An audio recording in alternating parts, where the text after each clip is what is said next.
ఇప్పుడు దేశవ్యాప్తంగా already Allu Arjun arrest చేయడానికి దేశవ్యాప్తంగా ఆల్ ఇండియా మీడియా మొత్తం గూడా అల్లు అర్జున్ దగ్గరే ఉండడం చూసాం. హైదరాబాద్‌లో ఉండడం చూసాం. ఆయన్ని కవర్ చేయడం చూసాం. దానివల్ల ఇంకా ఫేమస్ అయ్యాడు కాబట్టి, ఇంకా మారుమూల గ్రామాల నుంచి కూడా ఎళ్లి 'పుష్ప 2' చూసే ఉద్దేశంగా అయితే ఆయనైతే ఏదో కామెంట్ చేసాడు. రేవంత్ రెడ్డి ఇంకా ఫేవర్ చేసాడు అల్లు అర్జున్‌కైతే చెప్పడం చూసాం. అలానే బెయిల్ రావడానికి కూడా రేవంత్ రెడ్డే సహకారం చేశాడని అయితే చెప్పుకొచ్చాడు ఇంకా.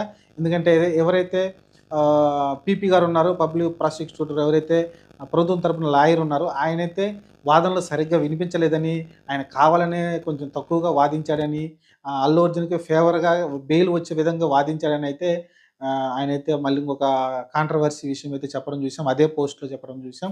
అంటే అక్కడ ఎవరైతే పబ్లిక్ ప్రాసిక్యూటర్ ఉన్నారో ఆయన పీపీ గారు సరిగ్గా వాదించలేదంట. సరిగ్గా వాదించుంటే అల్లు అర్జున్‌కి బెయిల్ వచ్చేది కాదంట. అది కూడా రేవంత్ రెడ్డే కావాలని అలా చేయించాడని అయితే బెయిల్ రావడానికి మళ్ళీ కారణమయ్యాడని అయితే రేవంత్ రెడ్డి గారే కారణమని